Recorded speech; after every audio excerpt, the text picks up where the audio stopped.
Hey all, and welcome back to Fuzzy Dirty Gaming and the second episode of Hunting for a Mageblood. So the first episode saw me get between 18 to 19 Divine's Profit and our first step towards the first Apothecary card. As I mentioned in the last video, I really do like the strategy that I was running, but I have been running it for about a week now. And I think if I'm going to get a Mageblood, I can't farm the same thing over and over again for what's going to be a silly amount of hours. I need to try different things to keep me more entertained. And also I might find a strategy that's more profitable and more fun. So the next strat I'm going to look at is Blight. And it's going to be combined with Essences, Exarch Altars, and Boss Maps. I did think about rolling Sextants, but I don't think Sextants adds much to this strategy. So I've decided to not bother with it and just sell any that I get. So if we go into the Atlas tree first off, this is the tree that I've settled on. So as I say, we're getting all the boss nodes. Ignore these could actually be used elsewhere. I left them in error. I was originally planning to utilize them. We could have maybe gone and got something else on the tree. We're taking 3 lots of map sustain nodes. We're blocking all this content here because I'm not going to interact with it. It just gives me more chance to get extra blight or essences. And then we are literally taking all of the blight nodes and all of the essence nodes, along with the Exarch altars, and then chance to drop synthesis and then boss maps here. And that's it. It's fairly simple.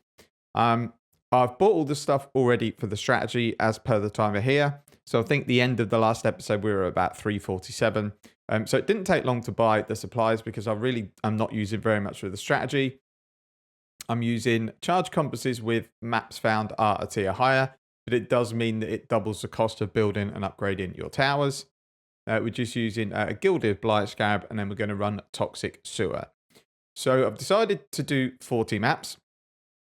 The plan originally was to do 80, but I think these are going to take quite a lot of time. And I don't really know how successful I'm going to be on this build for Blight. So I don't want to go invest in loads and then get halfway through and decide it's not something I want to do. So we're going to go with 40 maps for this strategy. In terms of the cost of compasses, are 10C each. So it's 100C for 40 maps, which is pretty decent. So 160 chaos to buy the maps, 240 chaos for the 40 gilded scarabs, 50 chaos for enough chisels, and then about 10 chaos for a few alchemies, and then a couple of scours in case we need to re-roll. So the total cost is going to be 560 chaos for 40 maps. I was originally looking to do sextants, like I say, and maybe roll them and sell the ones that are decent. I just decided against it in the end. I might do some sort of sextant rolling on its own as a strategy at some point. But for now, I just wanted to keep it fairly simple. So there's some reservations I've got about the strategy. One, Blight obviously adds time to the map, which means less Sanctum.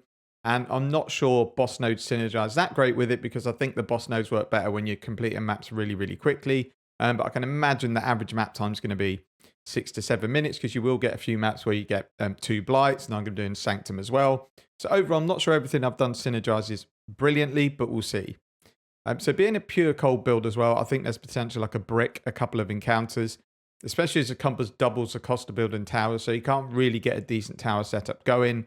There's other things that I think are going to cause problems. I have to stand still a lot. Am I going to be able to see all the debuffs and corpse explosions and stuff? And how do I deal with bubbled bosses? They're things I probably aren't going to be able to deal with. I'm going to have to accept that we might fail the odd encounter. Another worry I've got about this strategy is selling the loot. From last time I did the strategy, you drop an absolute ton of Blight maps. T16 seem to sell really quick, but 13 to 15s not so much, and you do get a lot of them. I've seen people on TFT selling like a mix of maps in bulk, but they don't really fly off the shelf. They can take a few days to sell unless you price them really, really low. And I'm trying to avoid TFT for the majority of the videos because it might not be something that everyone interacts with. And I want everyone to be able to do the strategy that I'm doing. So I am going to, if possible, avoid TFT for selling. Other than that, I think it should be fairly straightforward. It's a nice map layout. You can get the boss down really easy. He's quite easy, especially when you chill. If you chill the boss in midair, he's never going to get anywhere near you. I just think overall, for this build, it's probably not perfect, but I did want to give something else a go. And I'm sure at the end of it, we're going to be left with hopefully a fun experience and some decent profit. So let's jump in to some highlights, and then we'll go through the loot at the end. So we've completed the 40 maps, and it did take quite a long time, as I thought. So I'm just going to go through the strategy, how I feel it went, and I'm very glad I didn't try 80 maps. Now, I did brick at least 8 Blight maps. As I thought, a hit-based build is not ideal for this. That has to stand still because there's a few problems. Bubbles absolutely suck. And even when you're doing stuff like maybe meteor towers with burning ground and doing stuff to do damage, if there's extra life on the map or anything like that, the bosses will just walk straight through it. They then bubble shield every single minion that's around them, and you basically have to just go and stand in the middle and hope you don't die. And a few times I did. I also should have been more careful about map mods. All I did was avoid no leech because I can't really do it, and less effect of non-curse auras. I should have definitely been more careful about where extra life gets combined with ES. Extra movement speed felt pretty bad, and multi-prod killed me on a couple of occasions. So I think I should have been more careful about rolling the maps, especially considering how cheap scours and alchemies are this league. Some blights, for whatever reason, take ages. Sometimes the last few monsters just don't spawn, they just get stuck. There was a couple of maps I did where I had to wait a minute and a half for the last enemy to come out of the blight and kill it, and it just adds time to the strategy. And I don't know if this strategy is really one that's great for a character that's built around speed, clear maps really quickly. This kind of doesn't really synergize that well. You do drop a ton of blighted maps, which I mentioned, and they're not super easy to sell in bulk. Whereas you take something like Harvest in the last strategy, you bulk price it, you undercut people by just 100 life force, you instantly sell it for a divine. Blight maps, I don't know yet, I haven't sold, but I do think I'm going to struggle to sell these efficiently. It's very difficult to see things like the purple exploding rare mod, corpse explosions, and because you have to stand still to do damage, if you get multi-projectile by some bosses, there's just nothing you can do to survive. So I did take more deaths than I wanted to. I ended up only getting like a third of a level through this whole process because I think I must have died 10 to 20 times. Maps take a long time is the other issue I had. It's not an ideal strat if you want to push out decent volumes of Sanctum. I think my average map, including doing Sanctum, was 6 3/4 minutes, but I did brick a few encounters, so it might be that the actual average would be about 7 minutes. Now, there are some pros. You get quite a lot of gold oils and a lot of oils in general, and the price of oils at the moment make it not that inefficient to just level everything up to gold so you can sell everything really, really easily, which is what I did. I changed my loot filter because at the beginning I had all oils shown, but you really don't want to be picking up the low value oils. Even once you level them up, even if you had like 100 of the lowest one, they don't turn into anything worth any currency, and it's a lot of extra clicking for not a lot of currency. Another positive is you get jewelry that's anointed that you can extract oils from. Essentially, I collected all of the rings. Anything that had potential to extract the gold oil from, I used. And I did get a couple of gold oils out of it, so it's definitely worthwhile. You get a very good, decent return of currency in general, and scarabs and stacked decks and things like that from the Blight chests, which are nice and easy to sell in bulk. It was very challenging, but it was fun, and it was quite a fun thing to try and work out the best strategy for like a hit-based bow character to do the Blights. And I ended up going from not really knowing what I'm doing to halfway through anointing my rings with the meteor towers drop burning ground. And then because the way Toxic Sewer is laid out, you can sort of hide in a corner, shoot with ricochet and chain, you're kind of hitting everything on the screen. And as I say, it was only really if I got like corpse exploded and I wasn't looking, or the enemies ended up with bubbles on them, that I came into any difficulties. So overall, I think I got a strategy going that worked in the end, but it's still not something I feel is ideal. So as I said, the plan was to run 80 mats. After 40, that was enough. I kind of knew this strat wasn't for this build. I think you need something that can definitely penetrate bubbles and maybe be a bit more mobile. So hit and move like, you know, a dot build or maybe totems or mines or something like that. I just felt that this Tornado Shot character is definitely best set for other league mechanics. Like I said, I upgraded all my oils to golden. I did lose a little bit of money. Once I upgraded all of the oils, the value of my tab went down about 60C, but it means a lot less trading.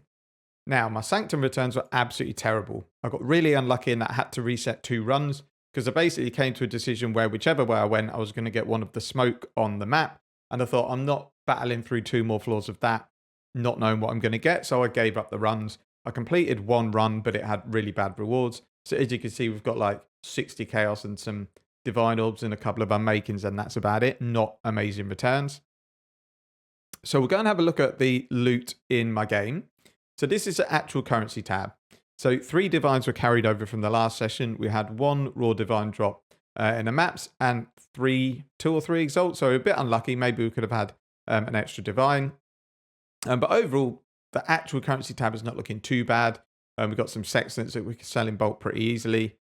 But when we go to the actual dump tab, You can even see without even looking at the loot in much detail how many Blight maps there are and how I have got a bit of a task ahead of me selling all of these. So if we go into Excellence next, this is the last strategy and this strategy combined, because what I'm doing is just filling a dump tab and then I'm going to look to try and sell. And we're pretty much at the point where we're going to have to start selling. So 9,500 chaos is what we're sitting at. And it cost me 560. So the overall income, if we take away what we already had, was 4,377 chaos over 40 maps. When you take away the cost and you work it out per map, the profit was 95C per map, which I don't think was that much better than the last strategy, if better at all. And the maps have taken me about double the time to complete them. So even when I was being really efficient straight in and out of the maps, dumping stuff really quickly, I'm probably only getting 10 maps done an hour max. So overall, the profit per hour was less than 4 divines, not including all the Sanctum stuff. And overall, I think on a different build, maybe I didn't quite spec the tree correctly and I'm missing value somewhere. But it just didn't feel like the build was right for this sort of strategy. My other issue is this Excellence next, as I say, is pricing up tons of the tier 13, 14, and 15 Blight maps that I don't think are going to be very easy to sell. So what I think I will do, as I don't want to use TFT unless I have to, because I know a lot of people don't, is I'm just going to bulk price them for like 5 maps for X amount of currency, underprice people by a chaos. I don't really care if I lose like a divine in value. I don't want to spend loads of time trading for these maps. But overall, I enjoyed it. 40 maps of something that I've not really done before, so it did pass the time quite quick. And if we can convert, let's say we can convert all this to 35 divines, I think that's not too bad for the first 2 strategies. However, 8.5 hours is quite a long time to get, if we take away what the cost was, 30 to 32 divines. It's not amazing. You're looking at probably about 3 divines an hour, and it was much, much longer to run than the last strat. So the first strat was 50 maps and we did it in well under 4 hours. I think it was 3 3/4. This, including buying and setting up, was about an hour longer. So it was, not something I would recommend on this build, because I just feel that even if you're super optimal, there are going to be way, way more strategies that earn more currency. I think that's it for the episode. The idea being is we want to buy our first Apothecary card and that kind of gets the ball rolling. It is more expensive by the looks of it to buy a Mageblood this way, but I'd rather do it because at least I can see the progress that I'm making. Next episode is probably going to be a selling episode, so it's not going to be any currency making or content in terms of mapping. It's going to be how do we liquidate this entire currency tab into basically a nice currency tab with divines and chaos, which I'll go through in the next episode. I don't think there's much more to cover. I'm not going to go too much more into detail about the strategy because it's, not something I'd recommend if you're following this build. And I'm sure there's probably more optimized Blight strategies that people are running. The other option I've got, if I find that selling these Blight maps is going to take too long, is I could do a bit of research and have a look at how profitable Blight maps are. I think the issue I'm going to have is you get so much different sort of loot from Blight maps that, again, selling stuff seems like it's going to be a bit of a pain, but it's something that I will look into. That's it for this episode. Thank you very much for tuning in and watching, and I'll see you in the next one.